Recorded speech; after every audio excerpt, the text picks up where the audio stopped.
Hello good evening. स्वागत है आपका एक नई वीडियो में। और आज हम बात करने वाले हैं ट्वेल्थ क्लास की पॉलिटिकल साइंस की बुक पार्ट वन।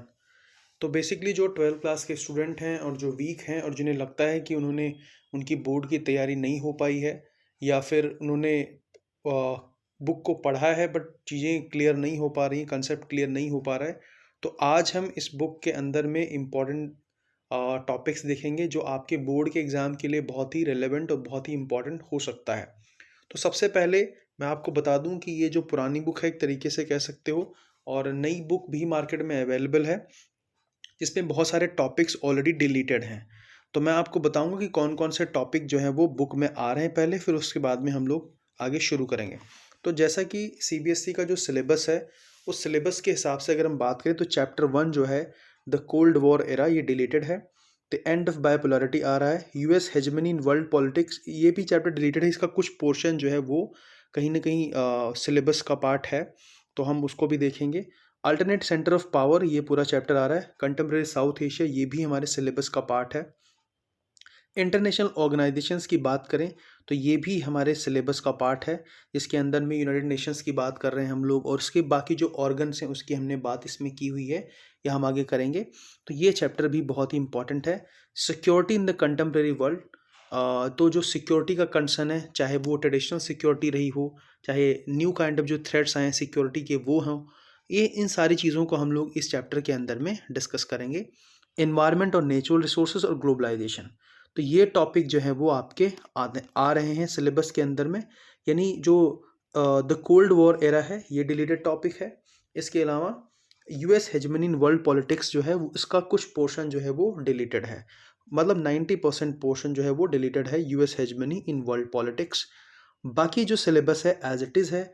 तो हम बात करते हैं, स्टार्ट करते हैं इस वीडियो को। देखिए, मेनली ये वीडियो जो बनाने का पर्सपेक्टिव है वो सिंपल है मेरा, क्योंकि मेरे बहुत सारे स्टूडेंट हैं, जो बहुत सारे लोग हैं जिन लोगों ने ऑलरेडी पढ़ लिया है उनको क्विक रिवीजन मिल जाएगा। जिन लोगों ने अभी तक नहीं पढ़ा है उनके लिए फ़ायदा ये हो जाएगा कि वो इस वीडियो के माध्यम से बेसिक कंसेप्ट्स को समझ लेंगे, और वो एग्ज़ाम के अंदर में अगर मेरी बातें भी उन्हें याद रह गई तो उनको बहुत ही हेल्प मिलेगी। तो स्टार्ट करता हूँ मैं chapter one, the cold war era. अब जैसा कि मैंने आपको अभी थोड़ी देर पहले बताया कि ये चैप्टर जो है वो डिलीटेड है सिलेबस के हिसाब से, लेकिन एट द सेम टाइम मैं आपको ये भी बताना चाहता हूँ कि जो बेस है, जो पिलर है सेकेंड चैप्टर का, वो पिलर जो स्टार्ट होता है, जो बेस स्टार्ट होता है, वो कहीं ना कहीं फर्स्ट चैप्टर के थ्रू ही होकर के जाता है। यानी जब हम बात करते हैं द एंड ऑफ बायोपोलैरिटी, तो ये बायोपोलर वर्ल्ड है क्या, ठीक है, और बायोपोलर वर्ल्ड की शुरुआत कब होती है? तो बायोपोलर वर्ल्ड की शुरुआत होती है 1945 के अंदर में, after the end of the second world war, और तभी से ही जो beginning of cold war start होता है। तो ये कोल्ड वॉर क्या था और बिगिनिंग ऑफ कोल्ड वॉर क्या है, और इसके अंदर में मेनली किस टाइप की पॉलिटिक्स रही है, ये हम थोड़ी भी बात करके और फिर हम सीधे सेकेंड चैप्टर पर जंप कर जाएंगे। तो देखिए, सबसे पहली बात यह है कि अगर हम बात करें कि कोल्ड वॉर एरा क्या था, तो कोल्ड वॉर एरा एक ऐसा एरा था जिसके अंदर में हमें देखने को मिलता है कि जहाँ पर दो, मैं कहूँ कि दो पॉलिटिकल आइडियोलॉजीज जो थी वो कन्फ्लिक्टिंग व्यू को लेकर के एक दूसरे के खिलाफ में लड़ रही थी। एग्जाम्पल के लिए यूनाइटेड स्टेट्स और यूएसएसआर, ये दो ऐसे महत्वपूर्ण संस्थाएं थी। मैं दूसरे शब्दों में अगर कहूँ तो कोल्ड वॉर एक ऐसी घटना है, एक ऐसा इंसिडेंट है वर्ल्ड पॉलिटिक्स के अंदर में, जो जहाँ पर दो पावर्स एक तरीके से अपने आप को बेहतर दिखाने के लिए स्ट्रगल कर रही थी। So cold war is nothing but struggling for power in the world politics, है ना। तो एक अपने आप को बेहतर साबित करने के लिए एक स्ट्रगल था पॉलिटिक्स के अंदर में, and it was war without weapon. तो चलिए शुरू करते हैं पहला chapter, the era of cold war, यानी कोल्ड वॉर क्या था। तो देखिए, सबसे पहली बात है कोल्ड वॉर था क्या। अब जैसा कि मैंने आपको बताया अभी सिलेबस के अंदर में कि ऑलरेडी ये चैप्टर डिलीटेड है, बट फिर भी मैं आपको बता दूं डिलीट होने के बावजूद भी ये चैप्टर बहुत ही इंपॉर्टेंट है। तो मैं हल्का सा आपको बताऊंगा कि कोल्ड वॉर था क्या और कोल्ड वॉर की इम्पोर्टेंस हमारे लिए क्या है, ठीक है, या हमारे जो सेकेंड चैप्टर के बेस को समझने के लिए हमारा पहला चैप्टर जो है वो क्यों बहुत ही इंपॉर्टेंट रोल प्ले करता है। Now let's understand what is cold war. तो जैसा कि आपको पता है कि कोल्ड वॉर की शुरुआत जो होती है ना, वो कब होती है? सेकेंड वर्ल्ड वॉर के एंड होने के साथ में ही शुरू हो जाती है। सेकेंड वर्ल्ड वॉर के एंड होने के साथ में क्यों शुरू हो जाती है? क्योंकि आपको पता है कि there were two major forces in the second world war those who involved, जो you know second world war को एक तरीके से जो लड़ रही थी, एक जो थी वो एलाइड फोर्सेस थी और दूसरी थी एक्सेस फोर्सेस। तो एलाइड फोर्सेस को लीड कौन कर रहा था? US, Soviet union, Britain and France. और इन्होंने एक्सिस पावर को डिफीट किया था। और एक्सिस पावर में कौन लोग शामिल थे? जर्मनी, इटली और जापान, जो कि ऑफ कोर्स 1939 में शुरू हुआ, 1945 में जाकर के ये वॉर ख़त्म हो गई। अब आपको पता है कि मेजर जो कहीं ना कहीं ये वॉर थी, ये दुनिया के बहुत सारे वॉर फील्ड्स पर लड़ी गई, सिंपली बिकॉज ऑफ इतने सारे मेजर पावर्स की इन्वॉल्वमेंट थी इस वर्ल्ड वॉर के अंदर में। लेकिन 1945 में एक बहुत ही इंटरेस्टिंग जियोपॉलिटिकल इंसिडेंट होता है।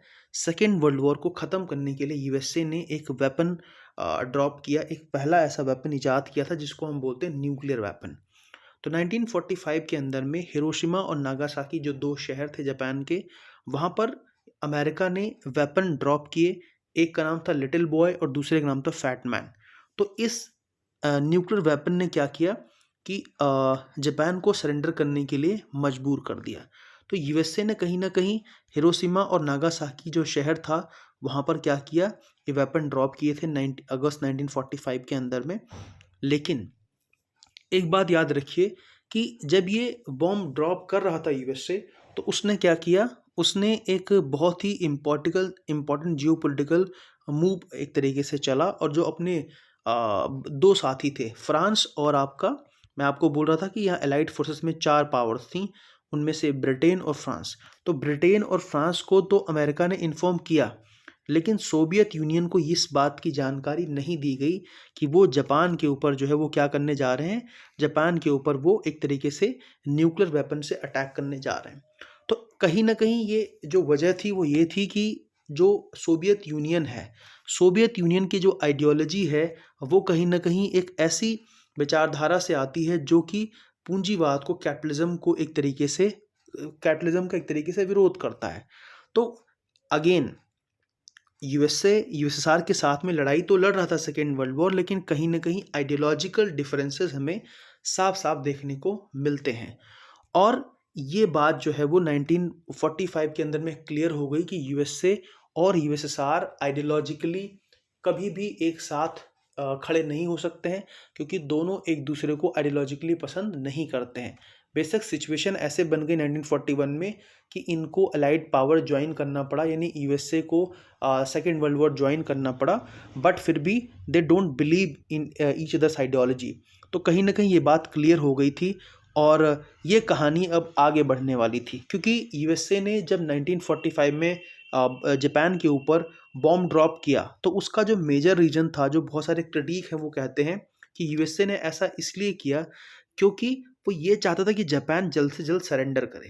लेकिन बहुत सारे क्रिटिक कहते हैं कि एक अननेसेसरी स्टेप था यूएसए के द्वारा, और असल में जो यूएस का एक्शन था वो सोवियत यूनियन को ये दिखाना था कि देखो, हमारा जो after the second world war जो एक मिलिट्री माइट होगी वो किसी और देश की नहीं होगी, बल्कि किसकी होगी? एक छत्र यूएस की जो है वो कह सकते हो आपकी सुपीरियरिटी होगी आगे चल करके। यानी after the second world war जो भी न्यू वर्ल्ड ऑर्डर क्रिएट होगा, उस न्यू वर्ल्ड ऑर्डर के अंदर में जो सुप्रीम अथॉरिटी होगी वो होगा यूनाइटेड स्टेट्स ऑफ अमेरिका। तो कहीं ना कहीं ये एक जो सुप्रीमेसी का जो कंसेप्ट था यूएसए का, इस वजह से दोनों कंट्रीज के बीच में हमें कन्फ्लिक्ट देखने को मिलता है। और यही रीज़न था कि कहीं ना कहीं इस कोल्ड वॉर की शुरुआत होती है। अब कोल्ड वॉर की अगर मैं डेफिनेशन पर जाऊं तो कोल्ड वॉर कोई बहुत बड़ी ऐसी इंसिडेंट नहीं थी। तो cold war was nothing but just war without weapon, and मतलब एक स्ट्रगल था between two major powers, two major ideologies, जो कि एक तरीके से अपने मिलिट्री माइट को, अपने मिलिट्री स्ट्रगल को, अपने एक तरीके से कह सकते हो अपनी आइडियोलॉजी को प्रमोट करते थे। तो कहीं ना कहीं हम ये कह सकते हैं कि कोल्ड वॉर का जो एरा था वो एक ऐसा एरा था जहाँ पर एक कंपटीशन चल रहा था वेपन का, ग्रुपिज्म का, एक तरीके से आइडियोलॉजी का, टेक्नोलॉजी का, और अपने साथ में कितने एलाइज बिल्ड किए जा सकते हैं, इन सब चीज़ का एक तरीके से एक तरीके से कंपटीशन चल रहा था. So it was nothing, it was war without weapons. तो ये हम एक तरीके से कह सकते हैं. नाउ इस कोल्ड वॉर का जो पीक पॉइंट था उसको हम क्यूबन मिसाइल क्राइसिस कहते हैं. अब क्यूबन मिसाइल क्राइसिस क्या है? ये मैप आपको नज़र आ रहा होगा. ये नॉर्थ अमेरिका का मैप है, नॉर्थ अमेरिकन कॉन्टिनेंट का मैप बाय द वे. ये जो आप देख रहे हो, ये जो कंट्री नज़र आ रही है आपको, ये वाली country, this is United states of America. और यहाँ पर है क्यूबा, छोटा सा कंट्री है. अभी जो क्यूबा कंट्री है ना, क्यूबा एक तरीके से सोवियत आइडियोलॉजी में बिलीव करता था. मतलब ये एक ऐसा कंट्री था जो कि कहीं ना कहीं सोशलिज्म में बिलीव करता था. और जो इसका पॉलिटिकल, मिलिट्री, इकोनॉमिक, स्ट्रैटेजिक जो रिलेशन थे वो किसके साथ में थे? वो थे यूएसएसआर के साथ में. किसके साथ में थे? यूएसएसआर के साथ में इनके स्ट्रैटेजिक रिलेशंस जो थे वो हमें देखने को मिलते हैं.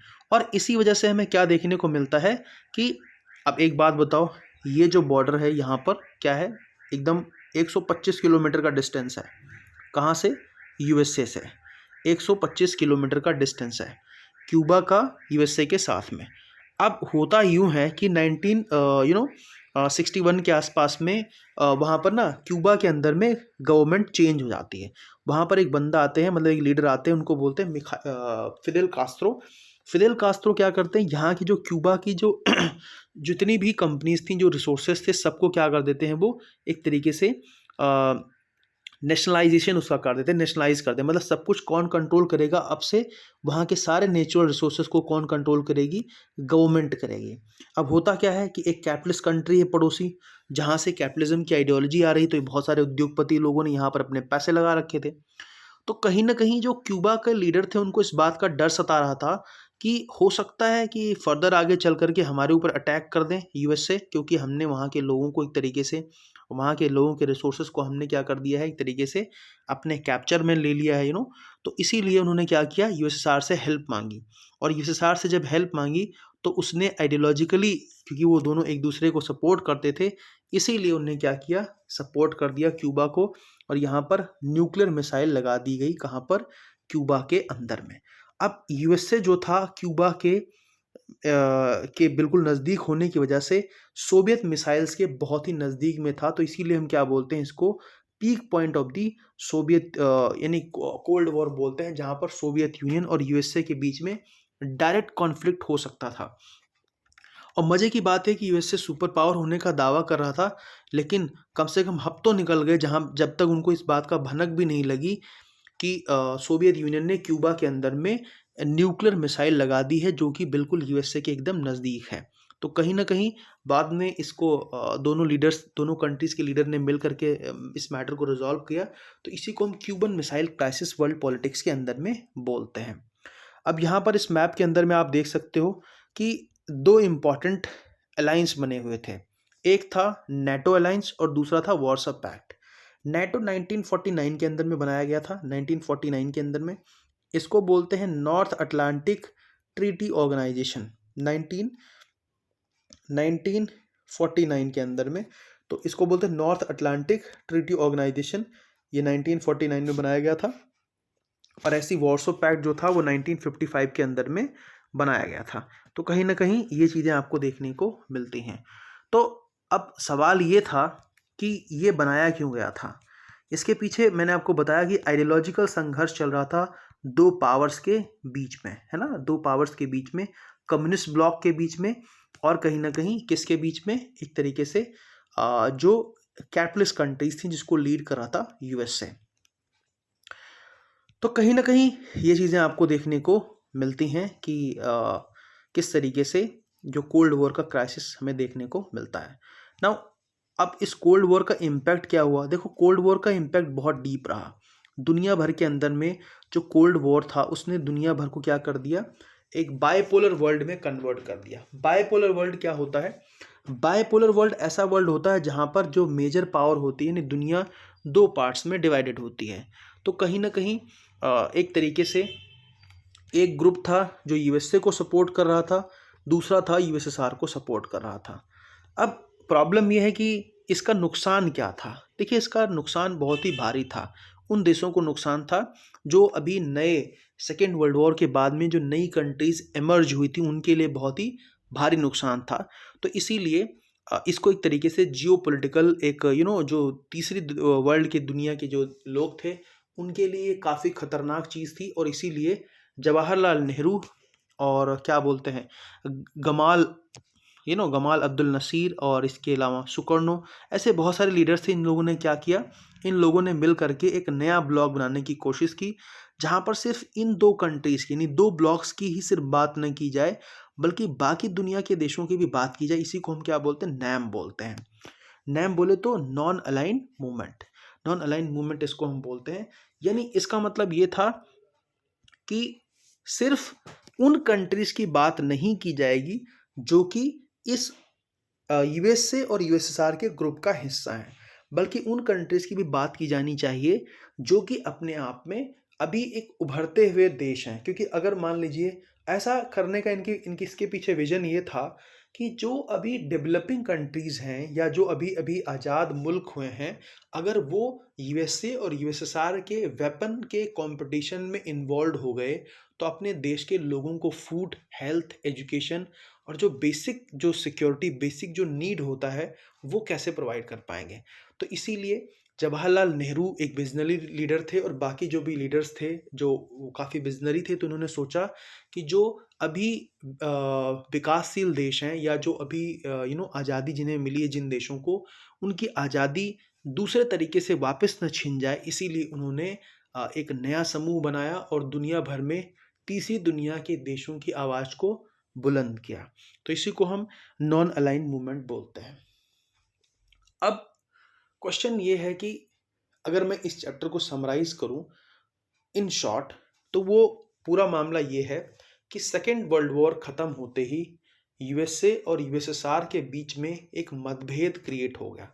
मतभेद इस बात को लेकर के कि यूएसए अपने आप को एक सुपर पावर के तौर पर दुनिया में दिखाना चाहता था, और ये बात यूएसएसआर को हजम नहीं हो रही थी, क्योंकि दोनों जो थे अपने आप को ये मानते थे कि यूएसए अपने आप को सुपीरियर मानता था और यूएसएसआर अपने आप को सुपीरियर मानता था। और इस वजह से दोनों के बीच में एक जो पॉलिटिकल राइवलरी है, जो एक संघर्ष है, वो जन्म लेता है। और कहीं ना कहीं ये संघर्ष एक लंबा रूप ले लेता है जब यूएसए ने नाटो बनाया और उसको काउंटर करने के लिए यूएसएसआर ने वार्सो पैक्ट बनाया। तो नाटो एक ऐसी ऑर्गेनाइजेशन थी, यानी इसके अंदर में ये मिलिट्री ऑर्गेनाइजेशन है, इसने वेस्टर्न यूरोपियन कंट्रीज को शामिल किया। और इसका जो मेन उद्देश्य था, जो मेन इसका जो विजन है, वो ये है कि अगर नाटो के किसी भी एक मेंबर कंट्री पर कोई भी दूसरा देश अटैक करता है, तो नाटो के सभी मेंबर्स पर अटैक माना जाएगा। सेम ग्रुप बनाया यूएसएसआर ने, वार्सो पैक्ट। क्यों बनाया? ताकि जो रूल, अगर मान लो उनके फ्रेंडली या उनके अलाइज पर या उनके पार्टनर्स पर अगर कोई दूसरे दुनिया के देश या दूसरे देश जो अटैक करते हैं, तो फिर उन पर भी समझो कि वार्सो या रशिया के ऊपर या वार्सो के सारे मेंबर्स के ऊपर अटैक माना जाएगा। तो ये एक स्ट्रगल चल रहा था, आइडियोलॉजिकल स्ट्रगल, वेपन का स्ट्रगल, ग्रुपिज्म का स्ट्रगल, जिसने क्या किया, दुनिया के जियोपॉलिटिक्स को एक तरीके से बायपोलर वर्ल्ड में कन्वर्ट कर दिया। तो बाद में नेहरू और बाकी लोगों ने जो इस एक तरीके से नैम लाने के बाद में इस बायपोलर वर्ल्ड को एक चैलेंज भी किया कि देखो, दुनिया में सारी प्रॉब्लम सिर्फ यूरोप में या वेस्टर्न वर्ल्ड में नहीं है, बाकी दुनिया, अफ्रीका हो गया, एशिया हो गया, जो न्यू डेवलपिंग कंट्रीज हैं, उनकी अपनी प्रॉब्लम्स हैं और उनका अपने तरीके से सोल्यूशन मिलना चाहिए। तो बेसिकली ये चैप्टर वैसे डिलीटेड है, बट फिर भी ये आपको पता होना चाहिए, और एज अ स्टूडेंट आपको ये बात पता होनी चाहिए कि नैम क्या था। और एक सबसे इम्पॉर्टेंट बात मैं जो आपको बता दूं कि ये कुछ जो यूएसए और यूएसएसआर के बीच में ट्रीटीज हुई थी, जैसे एलटीबीटी ट्रीटी है, ये क्या है, इसका है banned nuclear weapons test in atmosphere, in outer space and under water. ये 1963 के अंदर में एग्रीमेंट हुआ था, किसके बीच में साइन किया था, यूएसए, यूके एंड यूएसएसआर ने मॉस्को के अंदर में साइन किया था, और ये लागू हुआ था 10 अक्टूबर 1963 को। तो ये एक बहुत ही इम्पॉर्टेंट है लिमिटेड टेस्ट बैंड ट्रीटी, क्योंकि आपको पता है कि न्यूक्लियर वेपन लगातार जो है वो प्रमोट हो रहे थे, इसीलिए ये बहुत ही इम्पॉर्टेंट कंसर्न था। इसके अलावा अगर हम बात करें, दूसरा जो था एनपीटी, ये भी बहुत ही इम्पॉर्टेंट है, न्यूक्लियर नॉन प्रोलिफरेशन ट्रीटी। इसके अंदर में आपको देख सकते हैं 1 जनवरी 1967 से लेकर के, माने उससे पहले 5 न्यूक्लियर स्टेट्स थे, जिनमें से यूएसए, यूएसएसआर, ब्रिटेन, फ्रांस और चाइना। इन पांचों ने क्या किया था, इसको साइन किया था वॉशिंगटन के अंदर में। मतलब इन लोगों ने एक तरीके से साइन किया था और इनका ये मानना था कि हम पांचों देश किसी भी दुनिया के देश को न्यूक्लियर टेक्नोलॉजी सपोर्ट नहीं करेंगे, ताकि कोई और जो है वो देश न्यूक्लियर वेपन ना बना पाए। ऐसे ही स्ट्रैटेजिक 1, इसको साल्ट 1, साल्ट 2, स्टार्ट 1, स्टार्ट 2, इस टाइप की बहुत सारी पॉलिसीज़ थी जो इन दोनों कंट्रीज़ के बीच में एक तरीके से एग्रीमेंट हुई थी। तो ये बहुत ही इम्पॉर्टेंट है, ये आपको समझना चाहिए। सो ये चैप्टर मेनली डिलीटेड है, बट फिर भी ये अगले चैप्टर जो सेकंड चैप्टर है एंड ऑफ बाइपोलैरिटी, उसका बेस बनाता है। तो अगर आप इस चैप्टर को देख लोगे, इसीलिए मैं इसमें बहुत डिटेल में नहीं गया हूँ। मैंने इन शॉर्ट बहुत ही लिमिटेड इन्फॉर्मेशन इसके अंदर में मैंने आपको दी है, जो बहुत ही बेसिक्स है, बहुत एलोबरेट नहीं किया है। तो आप इस वीडियो को देखिए, अपने दोस्तों के साथ में, अपने फ्रेंड्स के साथ में शेयर करिए, जो भी 12th क्लास में बच्चे हैं, या अगर आपको भी थोड़ा जियोपॉलिटिक्स में, हिस्ट्री में इंटरेस्ट है, तो आप इस वीडियो को देख सकते हैं, अपने फ्रेंड्स को शेयर कर सकते हैं। और इस चैनल को, अगर आपने इस वीडियो को देखा है तो प्लीज़ सब्सक्राइब कर लीजिएगा इस चैनल को और लाइक कर दीजिएगा वीडियो को। Thank you so much. जय हिंद, गुड बाय।